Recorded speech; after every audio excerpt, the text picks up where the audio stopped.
Spotify, Netflix? Yes. Spotify is bringing its video podcast to Netflix starting next year. The company announced on Tuesday amid the company's push to further expand its video content selection and boost its ad business. Spotify has announced a partnership with Netflix that will showcase select video podcasts on popular streaming service.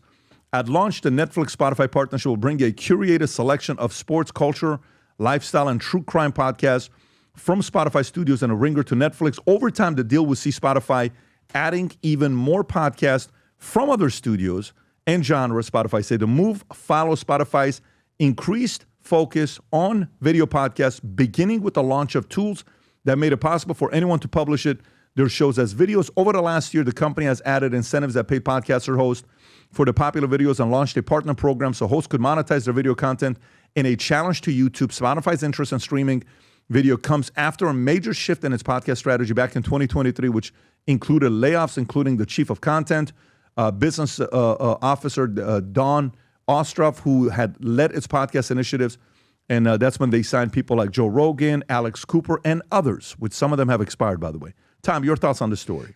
Well, I was trying to figure out, is this Spotify trying to monetize content that it has some control over, in some cases indirect ownership or direct ownership, and they're just trying to monetize their content and, hey, we've been really big, just as YouTube is big in the video podcast. Netflix, you could help us monetize this. Or is this Netflix buying library and it has to be in the podcast lane to create, because there's no difference between a series created by Netflix, season 1, episode 1, 2, 3, 4, and a podcast. It's the same. So is it Netflix buying library or is it Spotify monetizing content? I think it's both.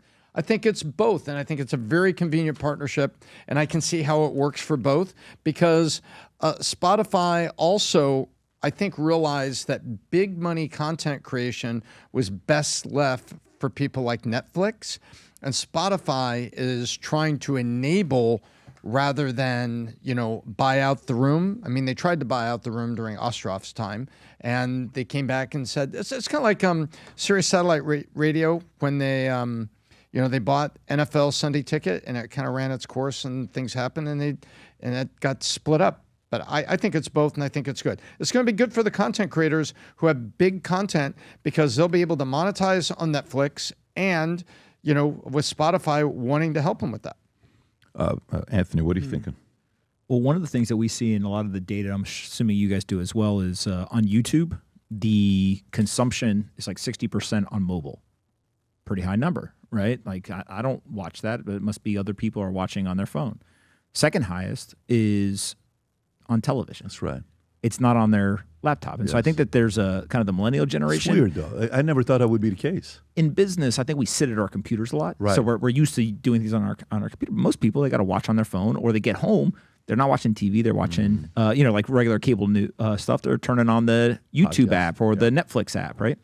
So now what I think is basically that podcast is the perfect viewing experience sitting on your television, right? So I think that there's like a consumer trend or a consumer behavior that has changed here. And Netflix is realizing if we have somebody's attention, some people want to watch movies, some people want to watch sports, some people want to watch podcasts. Like it's all the same thing. It's all entertainment to them. There's this guy, Rich over at Lightshed. They're like a TMT or like a media analyst firm. And they do a lot of research for hedge funds and stuff like that. He told me years ago, he said, you got a podcast? You compete with Netflix. You compete with Spotify. You compete with Facebook. And I said, what do you mean? He goes, it's an attention economy. He goes, they're all actually competing with each other. So he says, so you're putting up content, but you're competing with the television stations. You're competing with the programming of a Netflix or an Amazon. Or it's just all an attention economy. Yeah. When somebody pulls up their phone or they turn on their television, are they going to watch you or are they going to watch somebody else? And that's just stuck with me because I think that was very prescient in kind of how this has played out. See, this goes back to when you're talking about autopilot or when you're talking about some of these other companies that are creating disruptions. These podcasts are now, but the difference with Spotify and Netflix is they're saying, you know what? Instead of competing with you, come on down. Bring your talents to Netflix. Bring your talents over here. Bring your talents to this. The other day, Tom and I were talking. I'm like, what if we go acquire iHeartMedia? And then we look up the numbers. iHeart used to be massive 12 years ago, 10 years. I don't know what the timeline would be, but 10, 12 years ago, iHeart was a place to be. The radio player. Yeah. Do you know what iHeart's market cap right now is? Not a lot. I won't Less answer than because we talked about this the $400 other day. million. Do you know why? What's the financials? Do you know how much debt they have? Rob, can you pull up how much debt iHeartMedia has? This pretty girl's got a credit card. Yeah, not just a small one. Said it was We're like not $4 talking about a billion or $1 million something like that. credit card. They're in debt. $5 $5.14 billion. Levered up more than 10 times? Yeah, $5.14 billion as of a few months ago. As of a few months ago. So if you buy iHeart, you're getting that debt. And that's a massive, massive credit card debt. What's the revenue? Keeps They, going over every they've got to year. be able to service the debt, right? How long is that sustainable, though? Well, that's the question. How long is that sustainable for you? Still doing 3.8 billion. Yeah. So Q1 807, Q2 934. It's still a player, but for iHeart to be only worth $300 million due to the debt, That's crazy. Tom, The why are you CFO's on Kalshi betting that rates go down. Because you want them to, I need them to.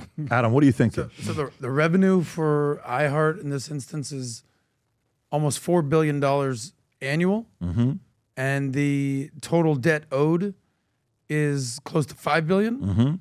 Is this not sort of similar to the U.S. economy, where Some could say. is Some that could say. not kind of Pompliano? You looked at me like I'm either smart or crazy. Which one was it? No, I agree. I think the big thing with all these companies is if you're doing 3.8 billion, what I think we have seen now, example after example, is it's probably a bloated company in terms of the number of employees. So already you got expenses that are kind of off the charts. Cut the fat. I always use the heuristic. If Elon Musk went to iHeartRadio, you think he could make it more profitable? Of course, Probably, right? Tuesday. Okay, so you got some bloat in there. Second thing is then you've got whatever that profit is. I don't know. Look real quick what the profit of iHeart is. You got to be able to service The debt. that debt. Yep. And so depending on what type of debt they have, the cost is going to range pretty, operating at net loss, right? Operating income of $35 million. So I mean, you start to look at it, right, and you're like, okay, well now I understand why it's trading at $300-400 million. So like the market is usually pretty smart, and if the market is punishing a company like iHeart like this, there's a reason. Now, if you look forward, like forget where they got themselves into. If you were to go in today and try to fix this business, you got a lot of work ahead. You got to cut a lot of costs. You got to get rid of the debt somehow, or at least refinance it so it's more attractive. You got to grow top line revenue. And you probably got to worry about the existential threat. Like what happens when these guys get smacked with all this AI content that's coming? Right. It's another zombie company. It's another zombie company. Who's the CEO of iHeart? Can you pull up who the CEO of iHeart is? Who's the CEO of iHeartMedia? I think it's Robert Pittman. He has been there for 15 years. That smile is a little concerned, by Rob's the way. old, That's an old smile. Old world right It's there. not a new smile. So it's a zombie company. So what's the difference between something like this and the WNBA? Well, WNBA doesn't make any has money. somebody to pay the credit card. Yeah. Who, the NBA? Yeah, of course. You know, this is a good example of, you almost say, how close are they to throwing the towel time? And the reason I say that is because they aggregated, where did the debt come from? Aggregating all these radio stations. And then radio stations died because remember what they thought? Oh, it'll be a stack of streaming and you can go get any radio station you want. Remember that? It was happening on BearShare. It was happening on Napster, going back 20 years. And then everybody thought, well, you'll just be able to go get your favorite radio station from college or whatever and listen to it. And they aggregated it with a bunch of debt. And then guess what? That didn't happen because the radio stations were built for your taste on Pandora and Spotify. So suddenly another way they went out. And well, also iHeart will be the largest producer of podcasts. They've got, I think, the largest number of titles are produced, but they still have this. And it's like, are you going to be able to turn the Titanic before the debt servicing and you're never going to get to it? And so someone's going to buy this. They're going to have to restructure at some point. That'll knock down the debt 20%. And then somebody's going to go buy it for basically the podcast infrastructure because the radio stations in there are not worth zero, but worth a lot less. So it's like, you see what I mean, Pat? It's like, what do you do with it? At some point in time, you have to go through this painful. This is what the bankruptcy and the chapter. I think the right flywheel that buys it could do something to it. But Not for $5 billion. No way. I'm just saying the right. I could buy for $300. Yeah, the right. You would probably have to pay $600 billion. You'd probably have to pay maybe shy of $1 billion because Have them file first and get all the debt knocked down. Yeah, but So I don't think you have to file, though. That's the thing is these guys have distribution. Everyone looks at it as what's the revenue of the current monetization. If you guys all took over this, I think what you immediately would do is you would start to expand. I mean, think about your business, right, that you've built. You're going to start to do events. You're going to start to put products through the distribution. Like you're going to open up all these other revenue channels. And really what they have is they have a monopoly on distribution in a certain way. The problem is that they're pretty unilateral in their pursuit of they're just trying to do advertising revenue. They think of it as a pure media business versus thinking of it as a distribution business. I think the right strategic I think partner that's a great can, point. the right strategic partner can really drive these guys. I think they're number 3, number 2. I don't know what number they're up, but they're up there. Pat, let me ask you a question. You know what Yeah. this makes me think of? They used to say when you started making content, there was an old phrase that says, content is king, but distribution is queen. But when I'm looking at these numbers, it means that profitability is like God. Because if you're just doing all this distribution and making all this great content, Yeah. but you're losing money, Yeah, but what's let me- the purpose of let all me- this? Many years ago, a big insurance company from Dutch Netherlands insurance company bought a distribution company and a life insurance company at the same time. They use one to lose, but to drive massive valuation to this one because the EBITDA on this, the multiples were higher. So It worked. It worked in a beautiful way. It worked massively. It worked. So I don't know. There needs to be the right flywheel that is sitting there saying, "I'll take the loss to feed this. I'm all in." But there needs to be the right flywheel. Who that flywheel is, I don't know. I don't know who that flywheel is. And a part of it, sometimes when you're there for too long, like let's just say Robert Pittman's been there for 2011, and let's just say they were crushing it. What is the peak of iHeartMedia? Like, can you type in, when was iHeartMedia number 1? What year was iHeartMedia number 1? What year was iHeartMedia number 1? If you pull them up, what was it, 2019 was number 1. Let me see, mid to late 90s? No, I'm talking about like the last 15 years. So You can look at the stock price. yeah, the reason why I'm asking this, or maybe even if you ask, what was iHeartMedia's highest valuation? Just do max. Go Max. Max. Right there you were, Rob. Go Max. So what year is that? 2021? It doesn't go past that? Okay, so they went public in what, 2020? Go to the max, Rob, to the peak right there, whatever the top. No, right there. Yeah, right there, go a little bit higher. Okay, 27.36, and now it's what? Damn. Down 90%. Down 90%, right? Okay. I wonder if the debt is recent. I mean, if you look at the sudden what happened in 2020, June-ish, what happened there, right? Can't go back- can't no, go no, past 20, that. 2022, right? Right there, like what is that drop off, right? Because COVID probably helped them out. Look at how they went up during COVID. See the climb? $12 from April 14th, go to the trough. Yeah, 689. So the reason why I asked is, sometime when you got a guy that's been there, the CEO, and maybe at the bottom of it, 22, 23, you give him a little bit of a chance. But since mid of 2023, it's been around the same. Man, just bring somebody else in. Give somebody else a shot and see what they do. What do you have to lose? Is this even a CEO problem, or is just this is a problem in the market? Because iHeart used to be Clear Channel. It was actually my first job out of college. This is the radio industry in a nutshell. So the radio industry is dead. I mean, what we're doing is essentially what radio stations You know what's interesting were, about what this? Anthony but said. with AV. Free Press just got bought for $150 million. Barry Wise, yeah. These guys are worth 400.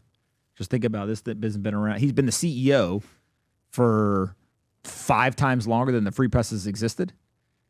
And so it's just it's a different business model. It's a different distribution point, right? But it's also growth. So that you don't have a business like this that's valued that way if you're not if you're growing fast. I would change. I'm telling you, I would mix up the leader. Bring the new guy in. Find the Brian Nichol type who took Chipotle from $7 billion to $71 billion, who is now with Starbucks. Bring a guy like that who's in his mid-30s, early 40s. Bring that person in. Put him in there. Give him a massive upside. Massive upside. If he 10x's the company's valuation, allow him to be a billionaire. Whatever he does, allow him to be worth $500 million, $250 million. You put something like that in place, new guy's going to come in, mix things up, and who knows? But I think the way they're going right now, keeping the same guy, and maybe he's watching this right now, upsets. And I'm a big PBD podcast. Why would you say such a thing? I just think sometimes, I remember one time, Tom, you remember this. One time, it's 2015. I didn't know if I was a good CEO. I had a meeting with Tom. I'm like, listen, man, maybe we need to hire a new CEO. Maybe we need to mix it up. Maybe I'm just a driver. I don't know. Do you remember that meeting, Tom? Yep. I came to you. I'm like, look, I'm okay being chairman of the board, and let's bring somebody else in to run the entire company. And then I went to a Harvard OPM program, sat next to a guy that ran the Victoria's Secret of New Zealand and Australia.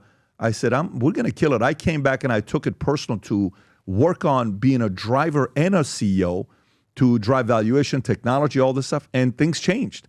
It was a very different strategy. And maybe he needs to go to a place to have a resurrection of himself and be, because I still think there's something there. I don't want to spend a lot of time on iHeartMedia. We can move on. I just, keep seeing something here, the right flywheel, the right CEO, something can happen. On Monday, I introduced you to the FLBs, the FLB1 shoes, Future Looks Bright shoes. And let me tell you what happened since that day. For black shoes that we had, I'll give you the report here. For black size, Rob, I think you have it as well. Size 8 and 11.5 sold out. If you place the order now, it's pre-order. It'll get here second week of December. For brown, 8, 12, and 13 sold out. Navy, size 13, sold out. Everything you order on those sizes will be pre-order. I shared with you the fact that a lot of the sizes are going to sell out. A lot of them, there's only 4 or 5 or 6 remaining for the shoe sizes. So for some of you that didn't see what we talked about on Monday, for the last 25 years, I speak a lot on stage. And some of the events, whether it's my insurance company or the Vol Conference or BPW, at some events I can speak 40 hours where I'm on my just standing up talking and I'm wearing dress shoes and they're uncomfortable. I wanted to find a shoe that can combine both the comfort and the technology and the authentic Italian leather, the trainers, because I love those shoes. I didn't want it to be too heavy where I'm feeling like I'm carrying weight. We went to Italy. We put a shoe together called the FLBs. And I want to show you this clip one more time. And then I'm going to show you one other clip. And then we'll give you some intel and then we'll get right into the stories. Go ahead and Rob, play this clip, please. When we set out to create a shoe that blends comfort, function, and luxury, we had the choice to make it fast. We had the choice to make it cheap. We chose neither. Instead, we chose Tuscany, Italy. We chose true Italian craftsmanship, each pair touched by 50 skilled hands. We chose patience, spending 2 years perfecting every detail, and we chose the finest quality at every step. Introducing the Future Looks Bright collection. Not rushed, not disposable, not ordinary. Rather, intentional, luxurious, timeless. So just so you know, if you're wondering, Pomp came in here, he saw all the shoes, and he kind of goes like this. He's like, I looked under the table. He's auditing me. He's like, let me see if this guy's a product of the product. 24 days in a row I've been wearing this, just so you know that. 24 days in a row I've been wearing this. No matter where I go, last night I was at Casa D'Angelo, I was wearing this. The most comfortable trainer shoes with the Italian leather. And again, if you haven't placed the order for yourself or your spouse, this was us at the Vol Conference. Rob, if you want to play this clip, the launch of it when we did it here was so exciting. People were coming from all over the world. That was a 10-foot shoe that we put up. But guys coming back, how comfortable it is, how light it is, feeling the super foam at the bottom of it, taking pictures of it, sitting in boardrooms with your feet up where somebody says, wait a minute, does that say Future Looks Bright on the bottom of the shoe? Yes, let's make a deal happen, right? There's a certain sense of optimism when you're wearing these Future Looks Bright shoes. So again, the black and brown, if you order them, we have them now. If they're sold out, pre-order because you'll get it second week of December.